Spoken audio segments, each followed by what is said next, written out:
Okay, good afternoon.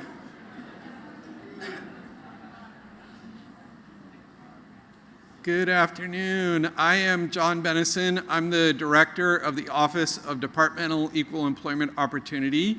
Welcome. It's so great to see so many people here in the auditorium at headquarters, and a special welcome to all of those of you who are viewing today's program on the webcast. We are really excited that you're here for the Harmony and Respect program.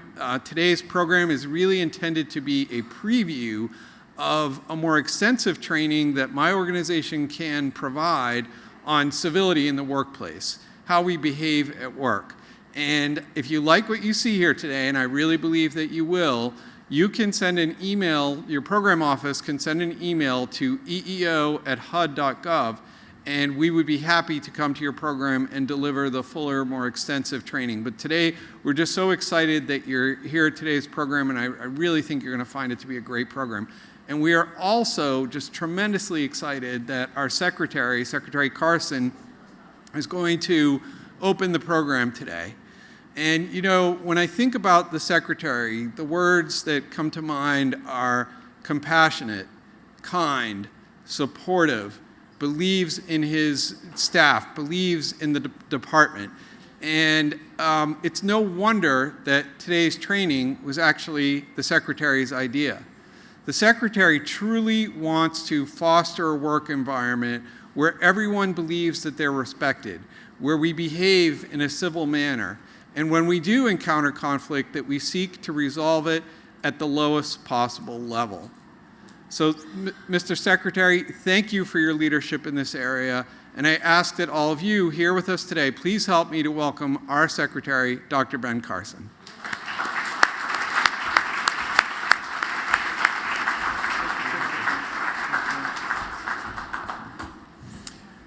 Well, thank you, John, for that kind introduction, and also want to thank you and your whole team for all the hard work done to promote employment, opportunity, diversity, and inclusion in our department, and particularly for the tone that you set with your very kind manner. It's my honor to welcome all of you joining us here today from within the HUD headquarters and from across the country in the various field offices as we embark upon this training entitled Harmony and Respect at HUD. Civility Matters. And it's particularly apropos during the time period in which we live. I think all of us have seen a pretty significant decline in civility in our society. And I think the only way to really reverse that is for each of us to recognize that we have a sphere of influence.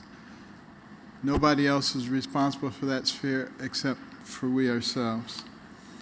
One of my top priorities as Secretary is to ensure that HUD is a work environment where all the employees are valued, respected, and put in the best possible position to complete our department's critical mission, the critical mission of empowering those people that we help and putting them on the right trajectory in their lives.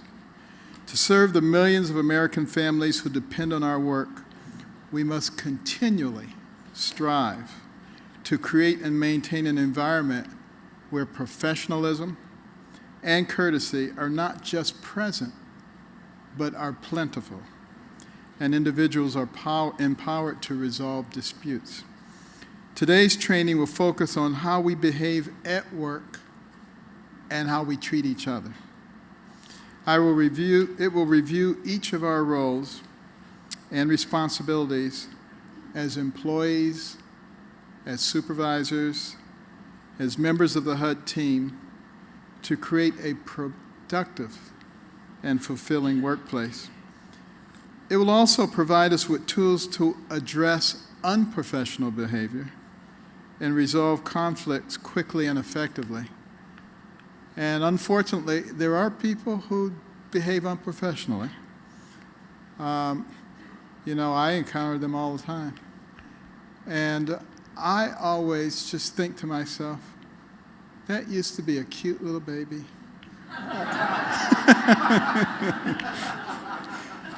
I wonder what happened to them. But since my first day at HUD, I've talked about the importance of treating each other with respect and kindness. The goal of today's training is to explore those topics so that each of us can reach our fullest potential and we can reach HUD's mission together. Every one of us comes to work with a unique set of experiences and qualities that can help us, as well as our colleagues and our customers. Fostering a work environment at HUD where everyone is valued will permit us to meet and exceed the high standards and expectations we set for ourselves, both individually and as an organization. And learning about ourselves can make a big difference in the way that we treat each other. You know, I used to have a horrendous anger problem. I would get so angry and I would do foolish things. And I remember when I was in the 3rd grade, you know, I got into a bad fight and I was in big trouble at school. And, you know, I came home and I was searching desperately for something. And my older brother said, "What are you looking for, Benny?" I said, "I'm looking for the rat poison." He says, "What do you need rat poison for?" I said, "I'm going to kill myself." And he says, "I know a much better way you can do it than that." I said, "Really?" He said, "Oh, yeah. All you have to do is drink water until you burst." And I said, "Okay, I'll try that." By the time I got through going to the bathroom, I wasn't thinking about killing myself anymore, which I think was his purpose. But, you know, the fact of the matter is, I did, over the course of time, learn a lot of the reason that I was so angry. And it was really because I was selfish. I was thinking about myself.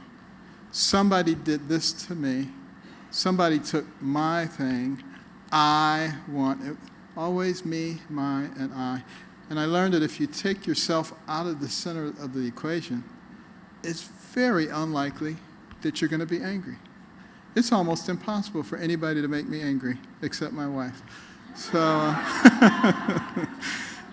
and it really does give you a tremendous advantage.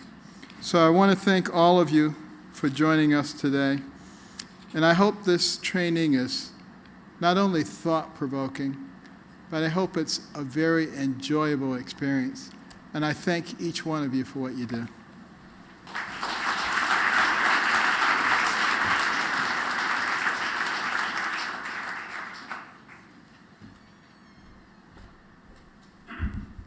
Thank you again, Mr. Secretary. What a great way to open our program. Let's give another round of applause to our Secretary.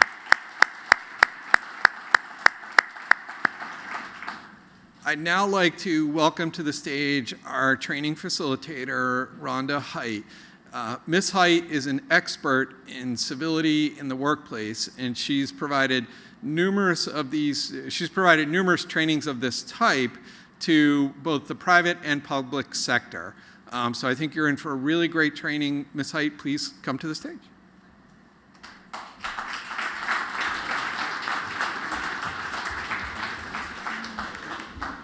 Good afternoon. How y'all doing? Good. First of all, I want to thank the ODEEO team for inviting Eli to participate in this today. And I wish I had a chance to say hi to the secretary. We're both native Detroiters. You know, reminisce a little bit about Detroit. But I want to ask you all a question. By show of hands, how many of you have ever rented, leased, or purchased a home? Show of hands. Okay. All right. In that process, which can be a very stressful and a very challenging process, in that process, when you were treated respectfully, when your interactions with the people involved were harmonious, was that a good thing for you? Did you appreciate that? Show of hands if you did. Okay. Has anybody ever gone through that process and been disrespected and not had harmonious interactions? Yeah, doesn't feel real good, right? And as an agency that helps citizens with housing and addressing different housing issues, one of the things that the citizens or your customers appreciate is respect and harmonious interactions with you. And it's so much easier for you all to be able to provide that when the work environment reflects those same attributes. Would you agree? All right. Thomas Sewell once said that politeness and consideration for others is like investing pennies and getting dollars back. I think the same case can be made for respect and for harmony, and we're going to take a look at that today. Now, this is going to be a very interactive session. I see some of y'all looking like, oh, how long we got to listen to her? You don't have to listen long. You're going to be you're going to be interacting and talking with me. How many of you brought your mobile devices with you today? You got them? And usually people say, cut them off, put them on silent. I will say put them on silent, but I want you to take them out, please. I want you to take them out because this is an interactive presentation, and the goal is basically just to kind of give you a little sample or some insight into some of the content of the civil treatment course that John referenced a moment ago. And during this, part of how you will participate is by participating in polls using text messaging, right? So I want you to go ahead and get set up and get ready to take polls. If you would, take your phones out, go to your messages, and if you would type in the number, you're going to send a message to this number, 22333. You see it here on the screen.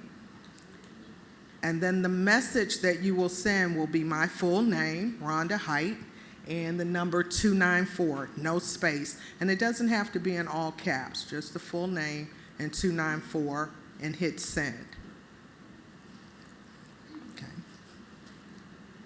Now, once you do that, you should get a message back letting you know that you are in the presentation. Did you get a response back saying you're now in the presentation? All right, so if you did, you are good to go. Let's start with our first poll. I want to know from your perspective, what are some of the behaviors that you think reflect respect and harmony? And just type in one word, what is something that a behavior that you feel reflects respect and harmony? Okay. So we got a couple coming in here. Honesty, inclusion, transparency, courtesy, love, wow, timeliness, calm, understanding. Does that say Alberta?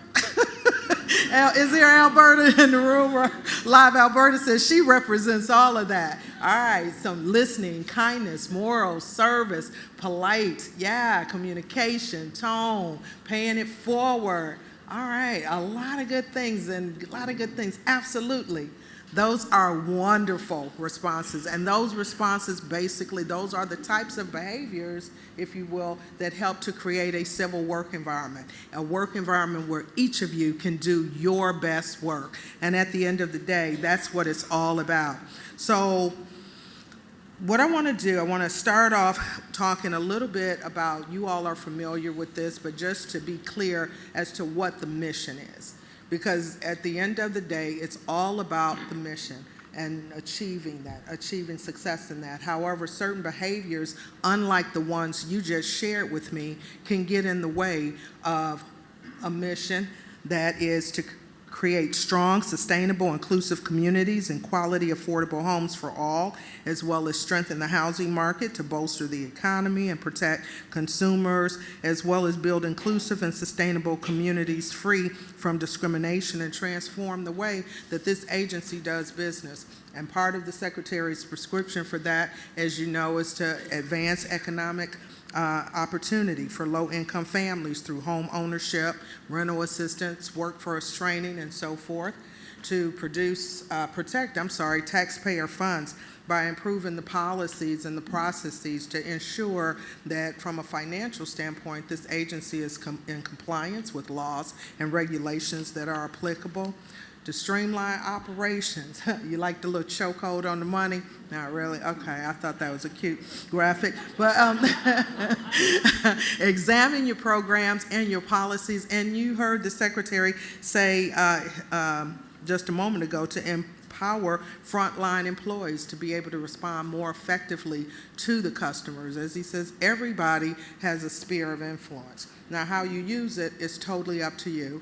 And I hope that after our conversation this afternoon, and definitely after you all have had an opportunity to experience the training later on in full, you will see that the behaviors that you shared with me a moment ago in terms of what respect and what harmony looks like are not just nice things to do. And I know some of you are thinking this is just home training, pun intended. Y'all get, no? Okay. Trying to work the housing thing today. Right, and to a certain degree it is good home training, but it's also more than that. It's good business. It's good policy. Behaviors are a business issue and they matter. So we're gonna take a look at a couple of different situations and see how so.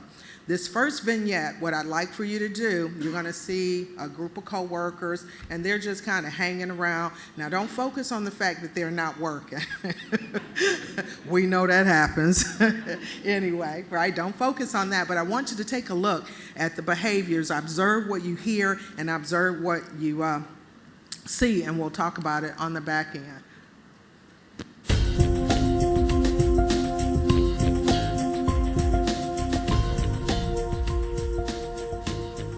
Okay, look, no more karaoke nights. I'm sorry, Lucy, but I can't stand there and listen to you wail out another one of those religious rock ballads. No kidding, Lucy. I mean, you do realize the whole office can hear you blaring your music from your desk all day, every day. Hey, it's not my fault you're a bunch of sinners. Your choice, not mine. Okay, well, next week we go to the sports bar for a little football. All right, so I can watch you take home the hot waitress while I take home her loser friend? No, thank you, no. Whatever. Look, I'll go as long as you promise not to practically cry in your drink when your team loses. Must be hard rooting for them. They're really bad. Yeah, Tommaso, watching you mope around the office all day because of your team makes it kind of hard to get any work done. Yeah, you know what makes it really hard to get work done? When your coworkers take maternity leave every chance they get. Seriously, Gina. When's my turn? Look, now that you're back from your 12-week vacation, please tell me you're done having babies. Ha! Vacation? I'm tired. Thank you. Hey, Spence, you got something in your desk to keep me awake? Spence. Hey, Spence. Earth is Spencer. Can you read me? Hey, what's up, Spence? Is your ADD kicking in again? Looks like we might have to up the dosage on those meds, right? Wow. All right, so a lot of stuff going on there, right? What were some of the things that you all observed? Anybody? What did you hear? Any concerns? A lot? You heard a lot? Is there a problem with this conversation? Okay, in what way? That it started? All right. Okay. Now, and I'm not saying that we can't talk to one another, we can't have conversation in the work environment. However, some conversations are not that great. What are some of the challenges with this? Everybody appears to be okay and they're all going along, right? Hey, everybody's good. The problem is, this is what we call inappropriate mutual banter, with an emphasis on the term inappropriate. Nothing wrong with banter, nothing wrong with having a good time, but certain conversations or certain topics of conversation or comments should be left out of the work environment, because we're all good today. Today we're friends. I love you. I don't mind that you talk about how big my feet are. Tomorrow we fall out and I'm scratching my head, and it becomes a problem. Or others could overhear it, others who may not necessarily be okay with the conversation. Certain behaviors definitely can derail the mission. Here's your next poll. Of the behaviors, this is multiple choice, that are there, which of these behaviors do you feel could derail HUD's ability to meet its mission?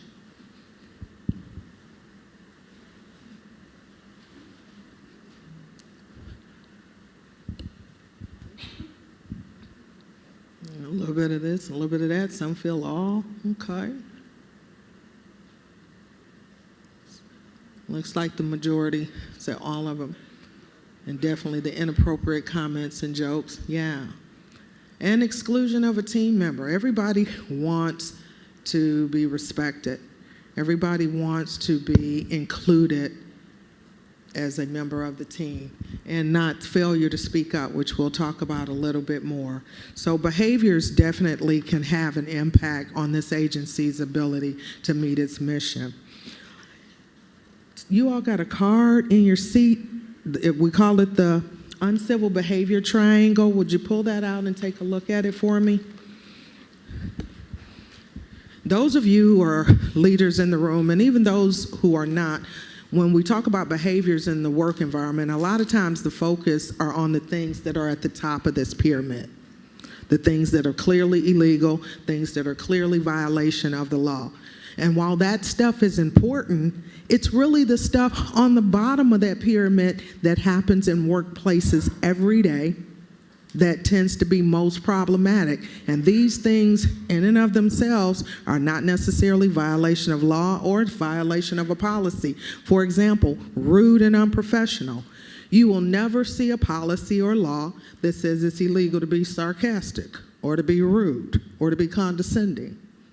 But those behaviors have the same impact as, say, discrimination or harassment. You will never see a policy that says it's illegal or a law that says to be unwelcoming. But when members of our team are treated differently or people are excluded in the workplace, it has the same impact as the things that are clearly illegal. And you see them here, such as decreased efficiency, low morale, brand damage, low productivity, reduced engagement. And if you got all of that stuff going on, how can we possibly meet the mission? How can we be respectful and create harmonious interactions with the customers we serve if those things are not reflected in the environment in which we work? How can we engage our customers in that way if we're not even treating one another in a manner that's civil? So behaviors definitely matter, even those that don't violate HUD's policies or violate the laws. I didn't mean to go here. Sometimes we have conversations or we have interactions with one another. People have conflict. Y'all don't have that here at HUD, do you? Everybody gets along real good?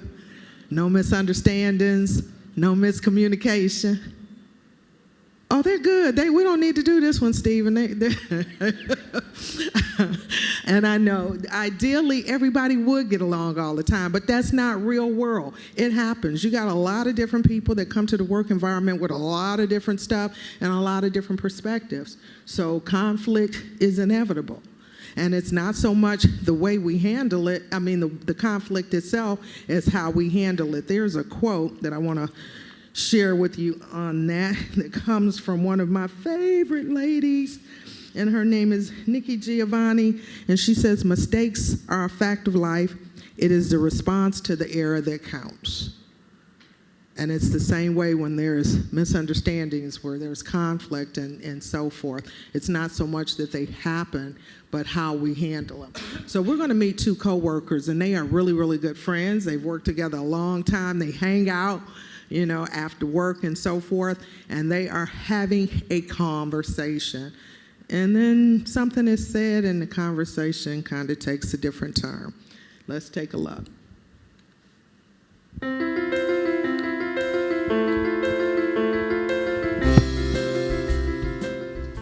Hey, Miles, you catch the game last night? I sure did. We blew him away. Oh, yeah, and Kohler, woo, man, he had a heck of a pass. Yeah, that was awesome. But my man Beaumont scored the winning touchdown. You see him go down the sidelines, 80 yards, untouched?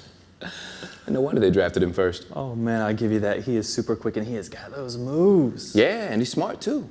Some people get it all. I mean, he knows football, that's for sure. Football? Yeah, football's just his hobby. He's a Rhodes Scholar. Oh, that guy? Rhodes Scholar? Oh, yeah. You kidding me?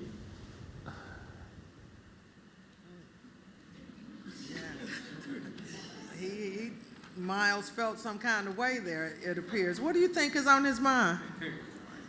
Anybody? You think it's a stereotype? Yeah, maybe the athlete thing, the stereotype of dumb job, perhaps, right? Okay. Right. But he feels some kind of way about the comment that was made. So let me ask you this. If somebody, I like moving around. should have just kept this in my hand. Sorry. If a coworker made a comment and you felt uncomfortable or it offended you in some way, would you speak up? How many people would speak up? How many people would have a conversation? Okay. How many of you feel that you could do a good job of having that conversation? Not as many hands, okay. Well, here's some things to think about. If you find yourself in a situation, because speaking up is a good thing. It is a good thing because you can't manage what you don't acknowledge. That's number one. And the thing that I've learned is that conflict, miscommunication, misunderstandings, whatever you want to label it as, that they don't just go away. Taking an ostrich approach, just sticking our heads in the sand, does not work. If anything, they metastasize and become bigger. And so speaking up is important so that it can be managed in a way that's professional, in a way that is productive and more healthy. So we have a model that we use, and it's called the INFORM model. So it's kind of an acronym. And the first of that is the I is to include specific examples. When you are having a conversation, be very specific. Don't, I know my ex-husband used to say, I have no idea what you're talking about, because I would just say, you make me so sick. And so I learned to tell him exactly what about him made me sick. Communication improved. Marriage didn't, but communication did. So be specific, right? Say exactly what it is so that that person understands what behaviors you have a concern with so that they can manage that. I want you all to, I'm going to do a little social experiment. Will you all play along with me? Okay. If everybody would follow my lead, please, if you would stick your hands out in front of you like so. If you will take your thumb and your forefinger for me, please, and make a circle with it. Everybody got it? Okay. Now, if you would please place it on your chin for me. Okay. Yeah, my chin is down here, folk. This is a chin. And some people still sitting here. Right? As human beings, we are extremely visual. What we see has a much greater impact on us than what we hear. Experts have said that as much as 55 to 65% of what we communicate never even comes out of our mouths, which is why N is for neutralize your body language. Right? Be aware of that. Because if you're coming to me to work through something or have a conversation about, a misunderstanding, miscommunication, again, however you want to label it, but you come to me and you're, can I talk to you for a minute? In my mind, I'm like, nope. Because I don't like what I see. You look like you want to fight, right? So make sure the body language is neutral. Give people personal space. Don't be confrontational with that. All right, and INF, focus on the behavior. What does that mean? That means stick to the subject at hand. This is not the time to start dredging up all the stuff from 1979. You missed your opportunity if you did not get a chance to talk about that. Focus on the behavior. If I say, I am uncomfortable with being called a nickname, that's specific, that's the behavior. But if I go into, I think you're this or you're that because you call me this, I'm beyond the behavior at that point. And the communication is no longer effective. And instead of resolving conflict, I'm actually going to escalate it, right? Open with a positive remark. Now this one used sparingly. Only if you really have something positive to say. If you don't, skip it. Because if the first thing out of your mouth is a lie, the rest of the conversation goes downhill. If I say, hey, I really enjoy working with you, and I don't. Everything after that just becomes white noise. But if there is something positive to say, hey, Joe Bag of Donuts, we've really worked together well for the last 5 years, and you've really, been a great colleague, da-da-da-da-da. Start it out with a positive remark. It sets a good tone, and it minimizes the chance that the person will become defensive, all right? The last one, remain open-minded. What do you think that means? Somebody, anybody? Remain open-minded. Can you go to the mic? John said if you want to comment, remain open-minded. Anybody want to take a stab at that? Yes, ma'am, if you could step up. Be willing to listen. Yes, absolutely. Be willing to listen and be willing to give people the benefit of the doubt. A lot of times when we have been offended, when we have been made to feel uncomfortable in some way by a person's behavior or by certain comments, we feel like that person knew. They knew this was a problem. They knew they were being offensive, and not necessarily so. How many of you have ever had a situation in which someone came to you to discuss something about your behavior, something you had did, something you had said, and it was a problem for them, and you were surprised? Show of hands, you were surprised, if you even remembered it, right? How many of you have had that happen, but your intent was not to be offensive or make someone uncomfortable? Show of hands, right? Okay. In those cases, would you not have appreciated being given the benefit of the doubt? Right? Because sometimes we don't know. We're human. And everybody has different levels, if you will, in terms, or different levels of sensibilities. And for you, may not have even registered on your radar. Right? So if you cannot remain non-judgmental or open-minded, two things happen, like this young lady says. One, your listening skills diminish because you've already decided that they're guilty and you've convicted them, tried and convicted them. So anything that they say is going to do this. They may offer a sincere apology. It does this. They may give you an explanation that makes good sense. It does this. Because your listening skills are diminished because you've already reached a judgment about it. And it affects everything from your nonverbals to your tone of voice. If I'm coming to talk to you and in my mind, you're guilty, I'm not coming up all nice, hi. I'm coming like this. I'm just kidding. But it does, it affects everything. And then lastly, the M is make I statements. What are I statements? Anybody? Want to give me an example of one? Huh? Yes. Yeah. No, not these eyes. But don't roll your eyes either.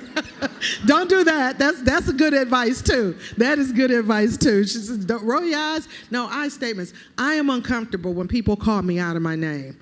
I do not like having someone touch me inappropriately. I, versus you. Because what does you do? Say it again. It shuts them down. People become defensive. When someone, you this, you that, immediately, being human, we go into defense mode. I what? You're not really listening because you're preparing to defend yourself. I gives them an opportunity, number one, to empathize and see it from your point of view. And it also minimizes the chance that they'll get, kind of riled up. So those are our suggestions, and again, we call that our informed model. But let's take a look and see how Miles decided to handle this conversation.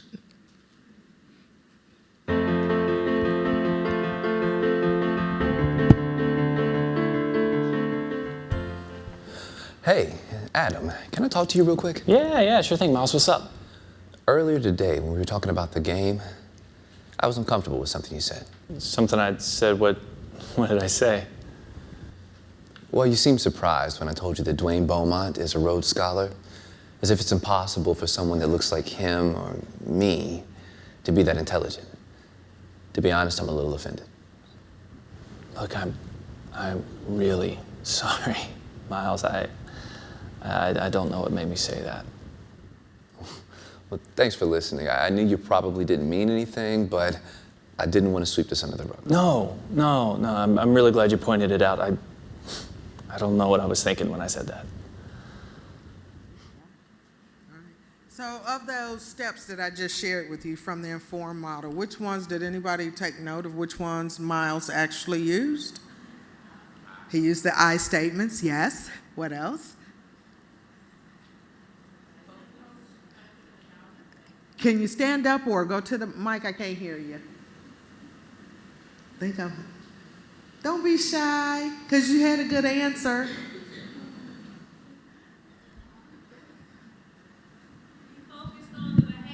Yes, focused on the behavior. He didn't approach him in a negative way. He was open. Yes, open, neutralized the body language, remain non-judgmental. Now, if he had approached him in a more confrontational manner, that conversation would have probably went somewhere altogether different. Would you agree?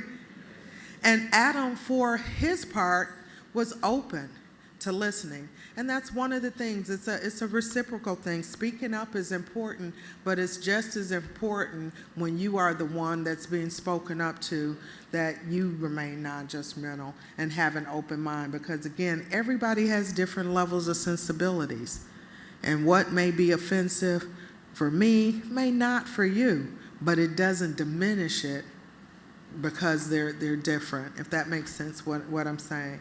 And all of us have something. We all have something that's off limits in terms of conversation in the work environment or things that we don't want jokes made about. Everybody has something. And we're quick to say, respect me, and that's what we're here about, talking about respect and civility. Respect my limitations, respect my boundaries, respect my sensibilities as they should be.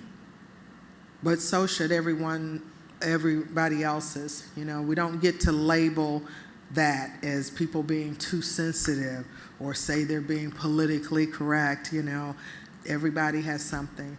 And so when there's disagreement, part of the way of resolving that and to keep that from escalating so that it doesn't derail this mission, so that it doesn't create disharmony in the work environment, or one that is disrespectful and that gets in the way of the reason that all of you are here today, is to speak up but also have respect when spoken to. So let's do another poll here. I want to know from you, why is it important for you to speak up when you witness behaviors that are inappropriate, ones that either violate HUD's policies or some of the behaviors that we saw on that uncivil behavior triangle? Why is it important to speak up?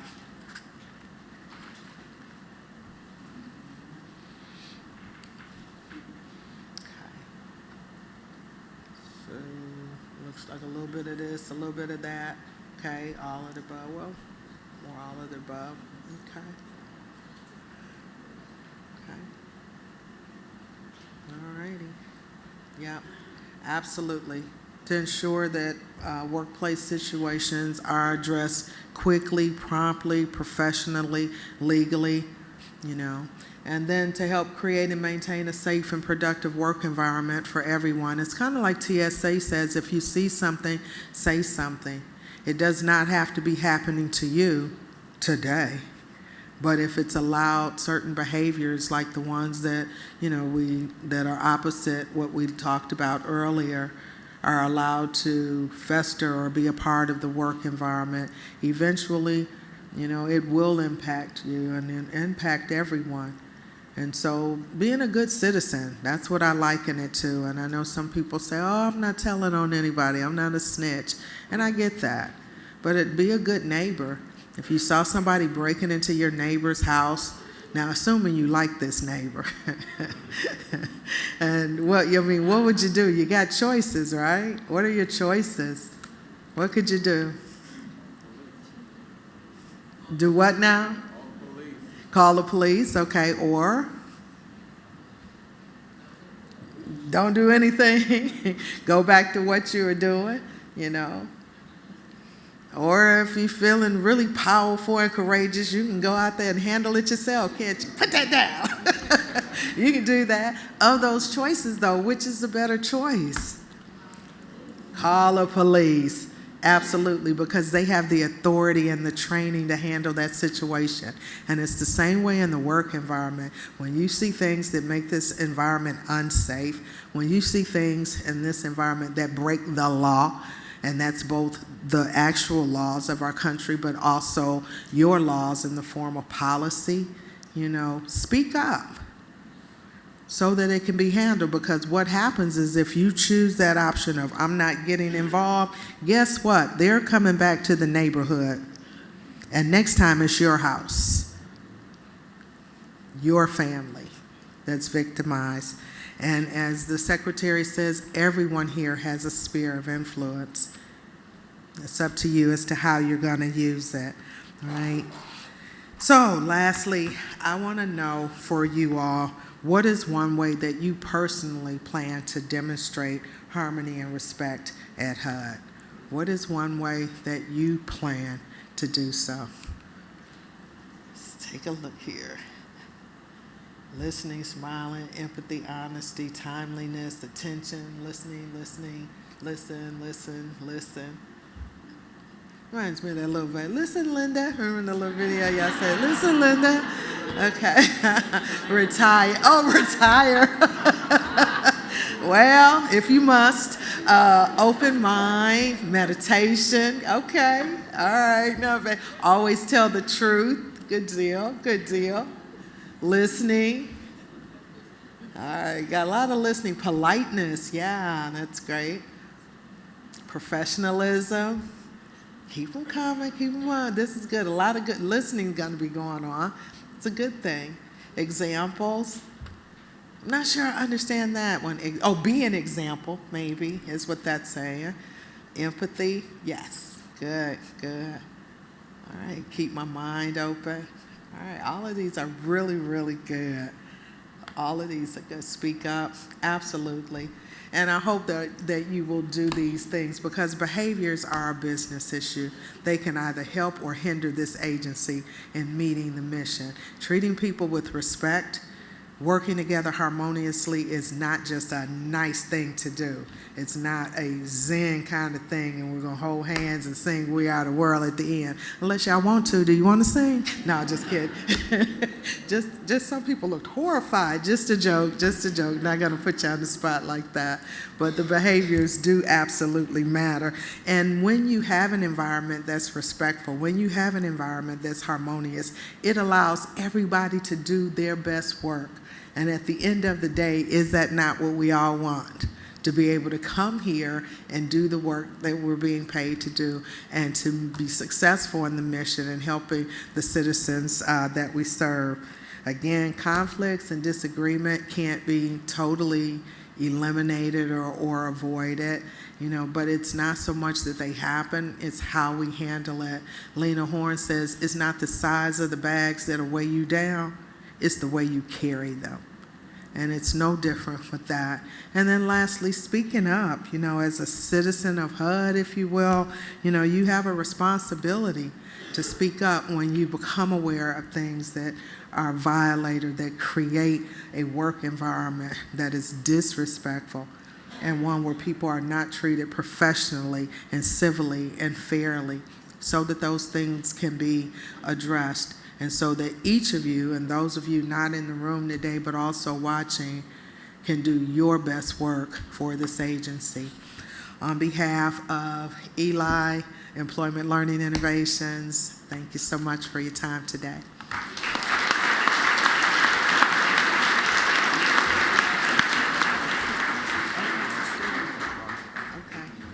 So we have some time for some questions from the audience about Rhonda's outstanding presentation. So first of all, I should say thank you so much. That was excellent.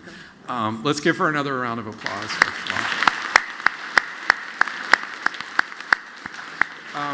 And so I do want to encourage some questions and some dialogue here, and I'm going to start off with a question.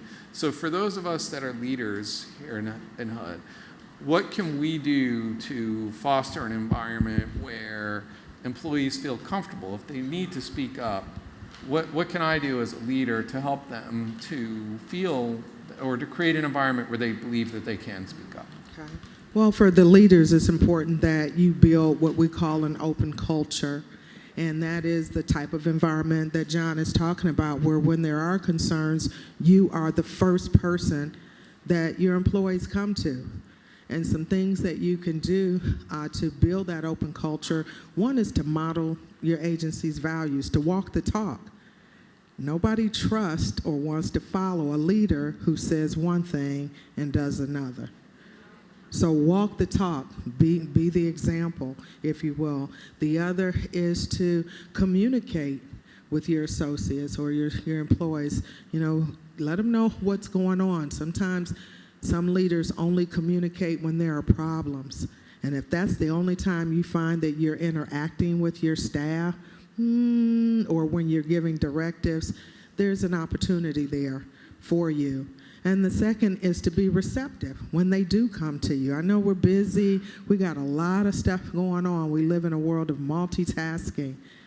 But when they bring that concern, it should be just as important as if it was a citizen that you were working with that brought a concern to you in terms of how you respond. And then, you know, we have a saying where I'm from, word is bond. Follow through. When you make commitments, when someone comes to you with a concern, actually do something about it. You know, they did a survey to find out why employees failed to speak up. One was they didn't think anything would be done about it. The other is because they didn't trust the leader to handle it professionally and respectfully. And thirdly, they feared reprisal. So that would be the last thing. Don't retaliate. You know, and we can retaliate in so many different ways. It doesn't always have to be overt gestures, cutting somebody out of the communication loop, or just not speaking to them, walking in and saying good morning to everybody but that person because they raised a concern, even if the concern is toward you. So I would say those are some definitive steps that leaders could take to help build an open culture, one in which your employees have no concerns about talking to you and not waiting until something becomes major to do so. So I have another question, and if you have questions, please feel free to line up in the center aisles, and we'll take some questions via the microphones in the center aisles. So I asked about leaders and managers, and you know, when we in my office in the EEO program, when we have mediations to resolve disputes, we often talk to both parties about coming to the table in good faith, making sure that everybody's there to really listen and try to resolve the matter. So now I'm going to ask you about, if you're an employee in the organization, you're not in management or leadership, what are some things that you can do to create an environment where everybody feels like, whether it's a colleague or just anybody who feels like they need to speak up, what can you do on the employee side? Well, I think as an employee, when you all responded to that last poll, a lot of you said it well, and that's listen. If someone has a concern and they, you know, bring it to you, listening, being open-minded, you know, a lot of the things you said there, empathizing with that individual, are some of the things that I would say from an employee side you definitely can do. And again, for you all as well, modeling the behaviors, you know, modeling the values, the things that you want in the work environment, that of respect, that of civility, that of politeness, that of professionalism, the same things that you expect of your leaders. Hold yourself accountable, I would say, to those same guidelines. I'm not sure that's what you were looking for, if I answered that for you. You did. Okay. That was great. Thank you. Do we have any questions from anyone here in the audience or comments about today's program? Don't be shy. We want to hear from you. I heard somebody say it was a great presentation. Can you say that on the mic? Let's get that on the... Can you put that on the mic for me? That's all right. No, that's great. I thought it was a great presentation too. I'll put it on the mic. I thought it was an outstanding presentation. Thank you. My pleasure. Any questions? We do have a special guest coming in a couple minutes, so we have some time. So if you do have some questions while you're maybe thinking of a question or a comment, I did want to share with you in your chairs today, we provided these resource cards, and I have to admit that we borrowed this idea from FHEO. You probably saw the Protected Bases card that FHEO put out last year. So these are, on this side, you have all the protected bases that fall within the equal employment opportunity, under equal employment opportunity laws. So these tell you the different protections that are available, the protected bases. And it's interesting because Rhonda was talking about don't retaliate, don't reprise against somebody because they raise an issue. And that's actually a lot of individuals don't know, and it's important to state that in accordance with the EEO laws, it's actually illegal to retaliate against somebody because they file a complaint or they raise a concern. And it's really important to make that statement. When we do training for managers, we say, make sure you're treating the person the same as you're treating everybody else. Yes, you may feel like someone's bringing something controversial or they're bringing a conflict to you, but here is your opportunity to listen and start to have that conversation, have that dialogue. Let's see if we can resolve it early and at the lowest possible level, and then get everybody back to work towards achieving HUD's mission. So on the back of the card, so we have the protected bases on one side, and then on the other side of the card, we have resource information. If you feel like you need assistance, we're really trying to create a culture here at the department where when conflict comes up, when an issue comes up, we attempt to really resolve it early and at the lowest possible level.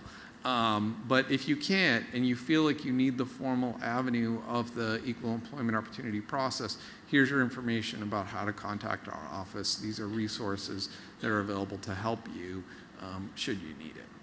So I do want to go back, we have a few minutes, so I want to give you all the opportunity. Are there questions or comments that you would like to make? Yes, Mr. Berger. Okay, that's a great question. So the Federal Relay Service is for individuals who are deaf or hard of hearing.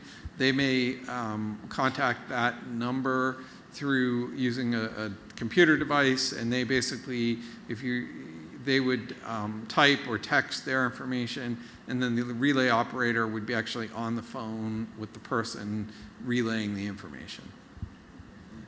Absolutely. Other questions?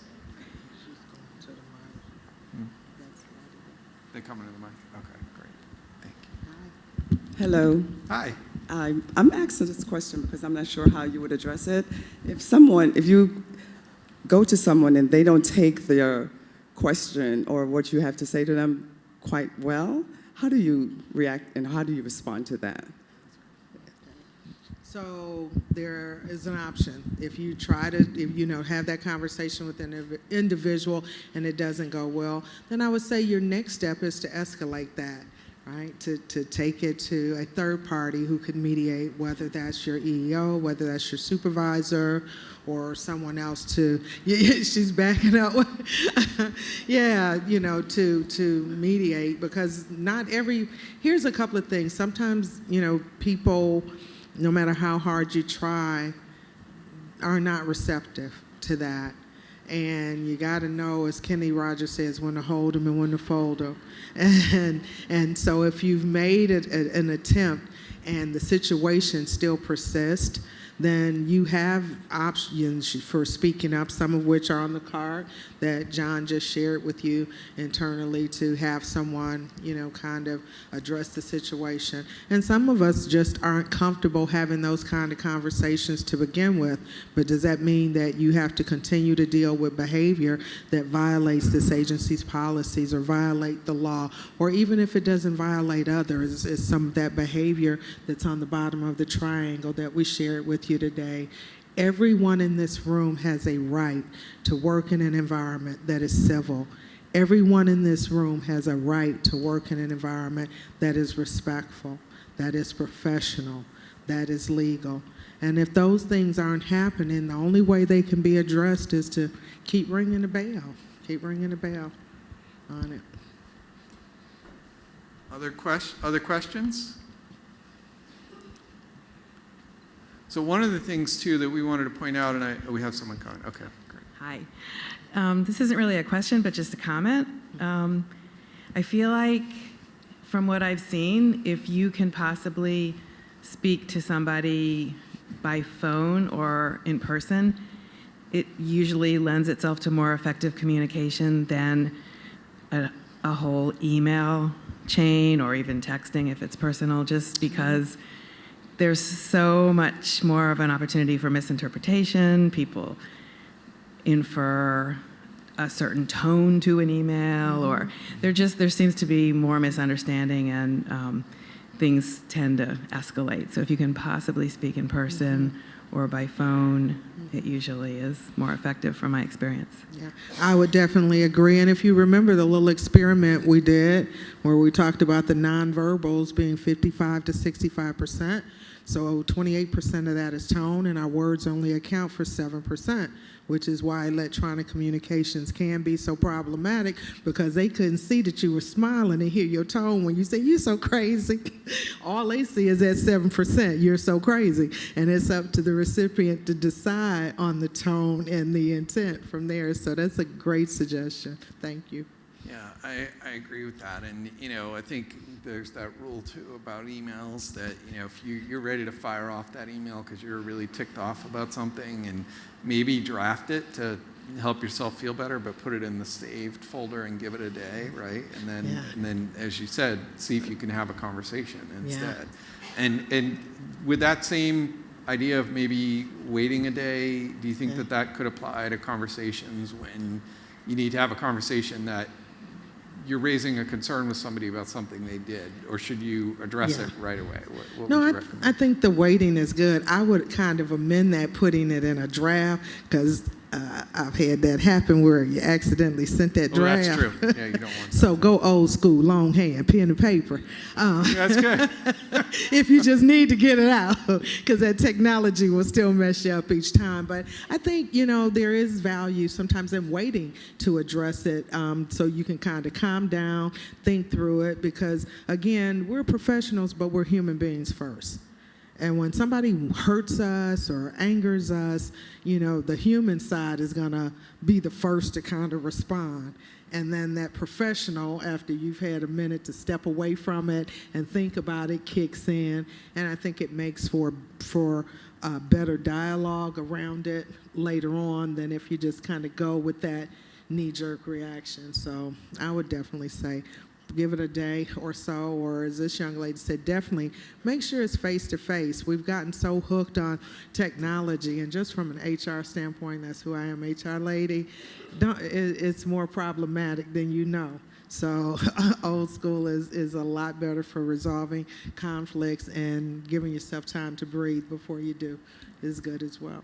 And Rhonda, one of the things that you said that really resonated with me amongst many of the things that you said today was that members of the team want to be included, and that's really a human nature thing, isn't it? I mean, I remember going to trainings where we've learned about the neuroscience of inclusion, that our brains crave to be part of a group and to be included. And you can see it, anybody who's got kids, you can see it from an early age, that if somebody's not being allowed to play with the other kids on the playground, it's very hurtful. And not that I'm equating the work environment to the playground, but I mean, I think, how do we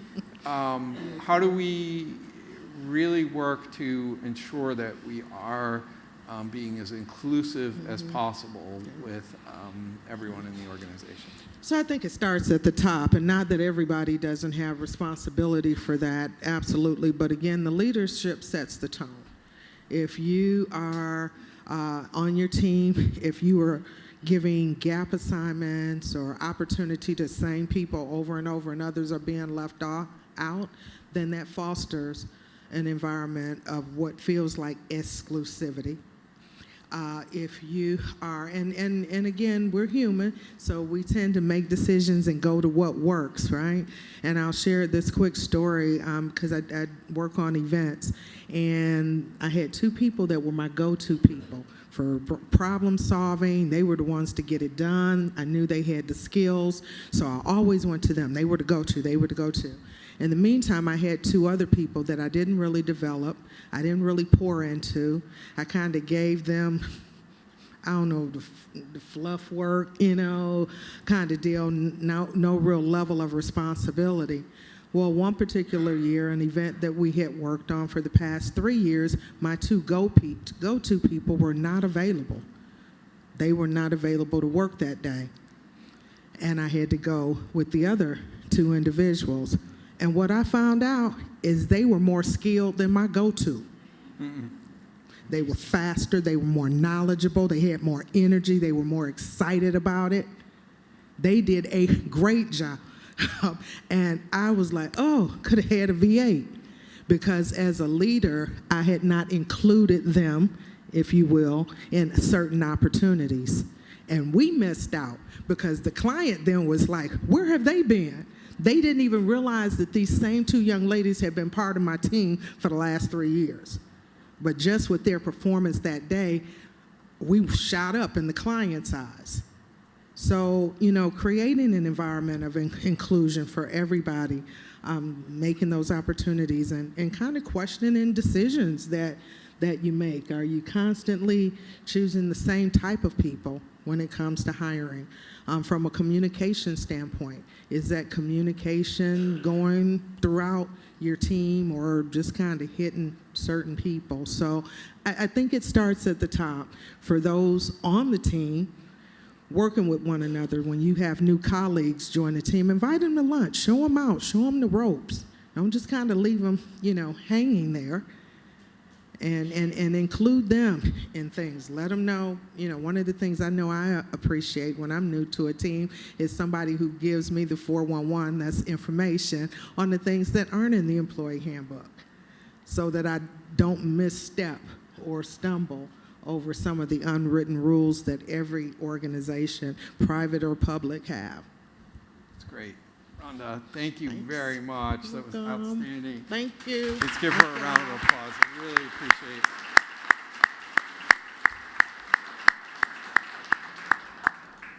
So I have had the privilege of reporting to our acting deputy secretary since January of this year, and it truly is an honor to work with our acting deputy secretary, Brian Montgomery, because of his collaborative leadership style, his passion for the mission of HUD, and his dedication to the HUD employees. And I'm thrilled to tell you that he's here with us today to provide some closing remarks as we end today's program.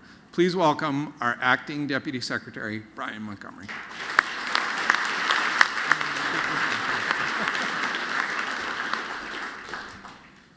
Thank you very much, John. I appreciate that. And I very much appreciate your leadership as well and that of your team in the tasks that you undertake every day to create the kind of workplace and culture at HUD that we all deserve. And most importantly, I want to thank all of you for joining us today as well. I do truly hope that you found this session useful and helpful, that it was a true learning experience, and that you now feel that you have some new resources to enhance your interpersonal actions here at HUD. We are grateful to Secretary Carson for setting the right tone about how we are to treat one another. He's the greatest practitioner of treating others the way we want to be treated, as anyone who has worked with him knows. Well, the training session this afternoon has been a very important endeavor.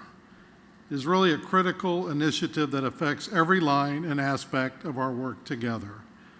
As we discuss, if each of us is committed to resolving conflicts early and at the lowest possible level, we can improve our environment and, most importantly, our performance.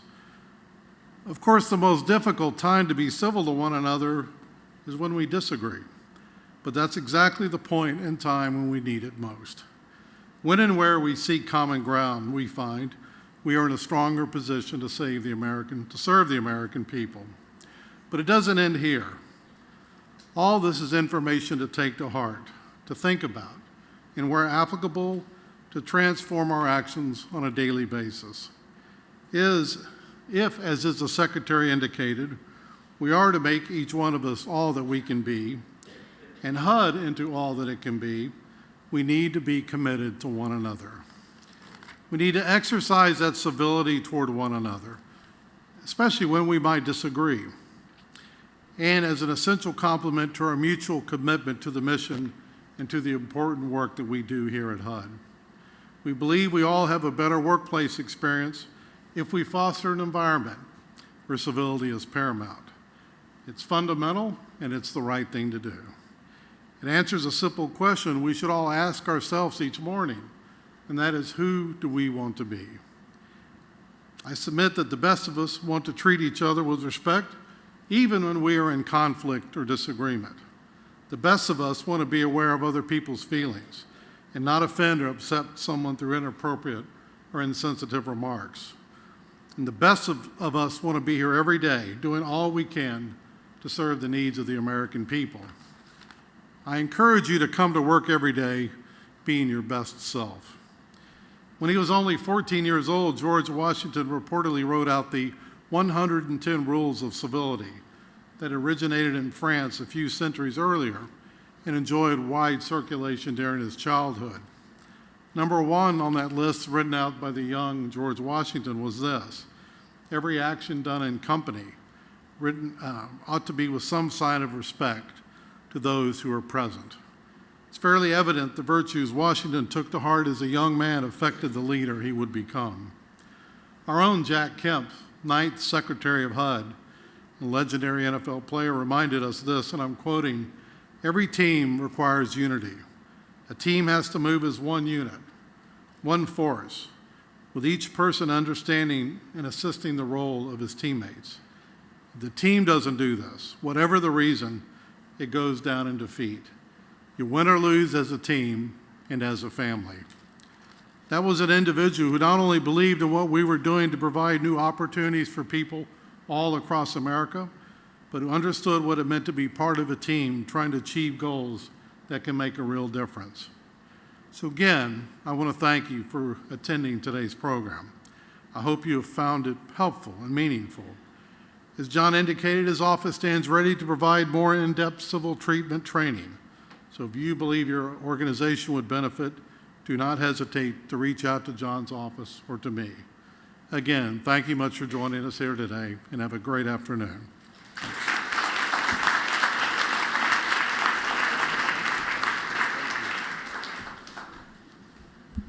Okay, thank you, Mr. Montgomery. That was a great way to close our program. I want to again thank all of you for being here.